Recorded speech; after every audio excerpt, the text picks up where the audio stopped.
Good evening and thank you for joining us. I'm Angelique Lizardi. Sean Mooney has the evening off. Right now, southern Arizonans are preparing for the coldest night so far this season as temperatures are expected to plummet. Let's get right to Storm Tracker 4 Chief Meteorologist Matt Brode standing by right now with a look at these temperatures that are expected to dip. Right, Matt? Today, the House of Representatives passing legislation securing 8 water infrastructure projects across Arizona, including right here in Tucson. Here's a look at your top 3 at 3 today. The race for the White House is in its final hours, where the presidential candidates are now currently on the scoreboard. Plus, how our local ballot centers are preparing to securely count all of Arizona's votes.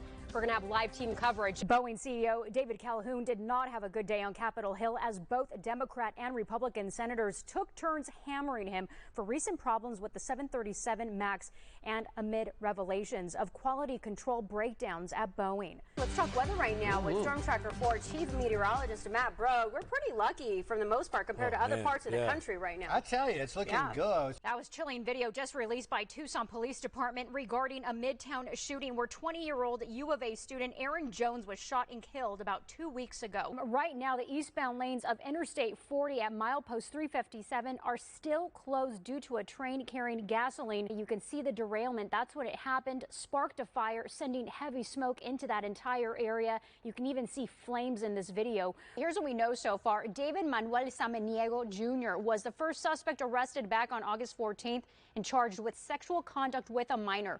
Tucson police announcing today that his father, 70-year-old David Manuel Sr., has now been arrested after he was extradited from Rocky Point by Mexican police. EG's has filed for Chapter 11 bankruptcy. Today, the company is sending out a news release describing what their plan is heading forward.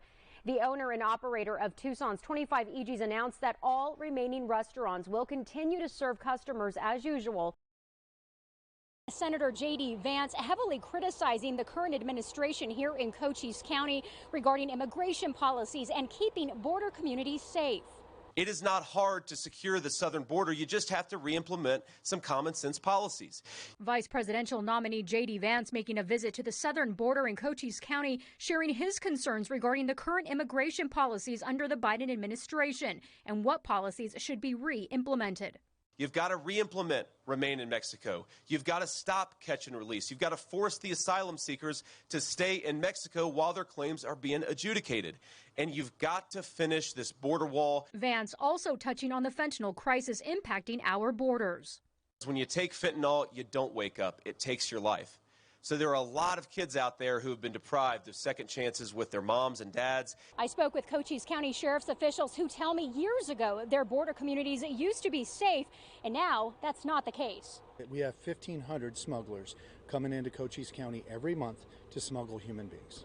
And the majority of those get involved in pursuits with law enforcement. That is the biggest crisis facing Cochise County. What's your final message for the current or future administrations when it comes to immigration policy?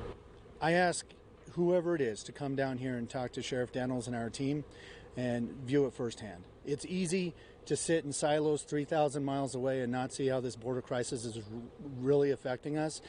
Sheriff Daniels and Cochise County are not political entities. We're here to solve a problem. We're here to protect and serve the citizens of Cochise County. Angelique Lizardi, News 4 Tucson. Well, as you can imagine, many of these local shelters here in Tucson, including Casas Alitas and other humanitarian organizations such as Humane Borders, are bracing for this influx of migrants. They also tell me that more challenges are to come for those trying to cross the U.S.-Mexico border.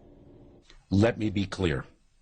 The lifting of the Title 42 public health order does not mean our border is open. As Title 42 comes to an end, local shelters like Casas Alitas and other humanitarian organizations here in Tucson are preparing for an influx of migrants. There are challenges for these people when they cross, when they are accepted in this country.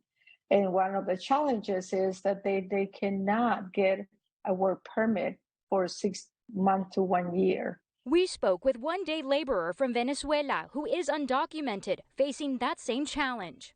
We have to go out into the streets looking for work. Temporary work that would only last a few hours. The man who currently lives out of his car says every day he's taking a risk, but says it's worth it because it's all about achieving the American dream. ¿Por qué querías cruzar la frontera? porque hay personas que vienen a hacer el mal. There are people that come here to do bad things, but then there are people like us that come here to work and provide for our families back in our country.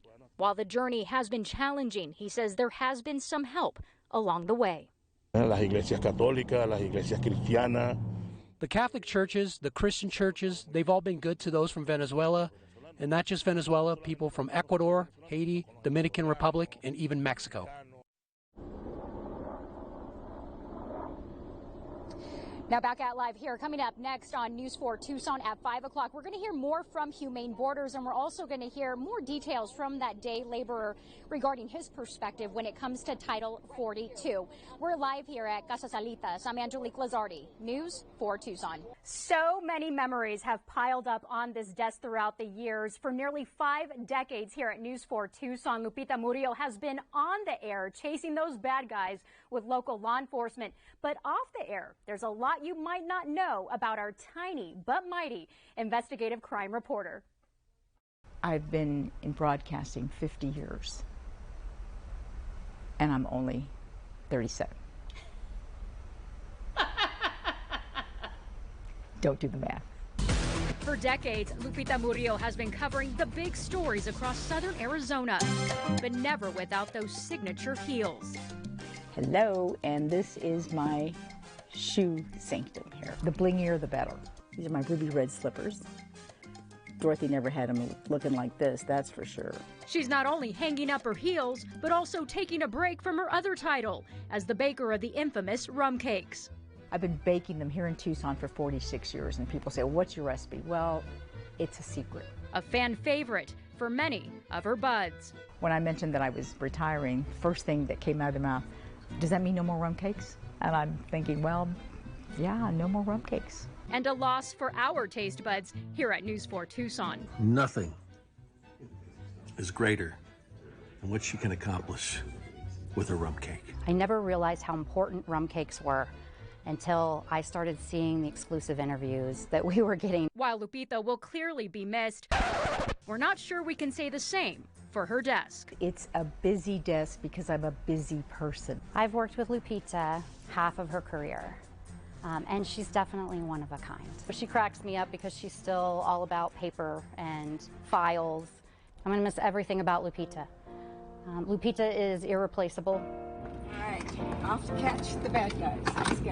Lupita says it's been an amazing ride all these years and looks forward to her next adventure. I'm grateful that I get up every morning and that I am fortunate to have amazing friends and have an amazing career. I'm very grateful for that.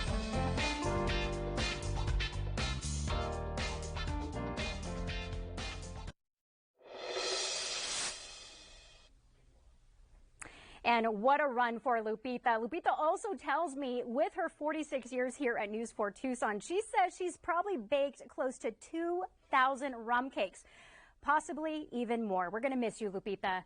Live in the newsroom, I'm Angelique Lizardi, News 4 Tucson.